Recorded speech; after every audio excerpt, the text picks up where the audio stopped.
आपस में बटे हुए थे। यहाँ के राजे महाराजे एक दूसरे के खिलाफ थे, वो आपस में झगड़ते रहते थे। बहुत से राजे अवाम पर भी जुल्म करते थे, इसलिए अवाम भी बादशाहों की खिलाफ थी। अंग्रेजों ने हिंदुस्तानियों की आपसी फूट का फायदा उठाया और आहिस्ता आहिस्ता सारे हिंदुस्तान पे काबिज हो गए। वो हिंदुस्तान में तजारत की कर से आए थे, मगर यहाँ अपनी हुकूमत कायम कर ली।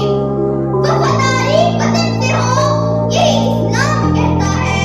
वफादारी वतन से हो, यही इस्लाम कहता है। हम अपने दिल के हर गोशे में हिंदुस्तान रखते हैं। हम अपने दिल के हर गोशे में हिंदुस्तान रखते हैं। जब अंग्रेजों ने देखा कि अब हिंदुस्तान पर वो पूरी तरह काबिज हो गए हैं, तो उन्होंने यहाँ लूट खसूट शुरू कर दी। यहाँ के आला कारीगरों को खत्म करके रख दिया।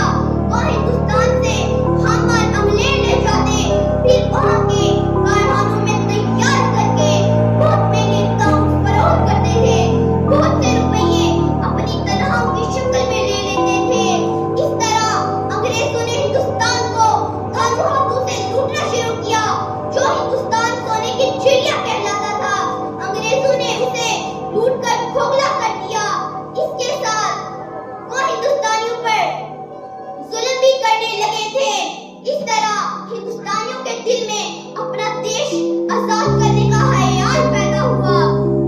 मेरी जमीन मेरा आसमां सब कुछ है, मेरी जमीन मेरा आसमां सब कुछ है, मेरे लिए मेरा हिंदुस्तान सब कुछ है, मेरे लिए मेरा हिंदुस्तान सब कुछ है। हिंदुस्तानियों ने अपनी आजादी की पहली जंग 1857 ईस्वी में लड़ी, जैसे अंग्रेजों ने कत्ल का नाम दिया। जंग-ए-वजूहात की वजह से हमारी ये जंग कामयाब न हुई। फतह याब होने के बाद अंग्रेजों ने पहले से भी ज्यादा जुल्म करने शुरू कर दिए। 30-40 साल खामोश रहने के बाद हिंदुस्तानियों ने आजादी के लिए दोबारा जंग शुरू कर दी। 1885 ईस्वी में इंडियन नेशनल कांग्रेस की बुनियाद रखी गई। बाद में महात्मा गांधी भी इस तहरीक में शामिल हो गए। महात्मा गांधी ने जदोजहद को एक नया रंग दिया। 1942 ईस्वी को महात्मा गांधी जी ने अंग्रेजों के खिलाफ भारत छोड़ो का नारा लगाया। आपने अदम तशद्दुद का रास्ता अख्तियार किया।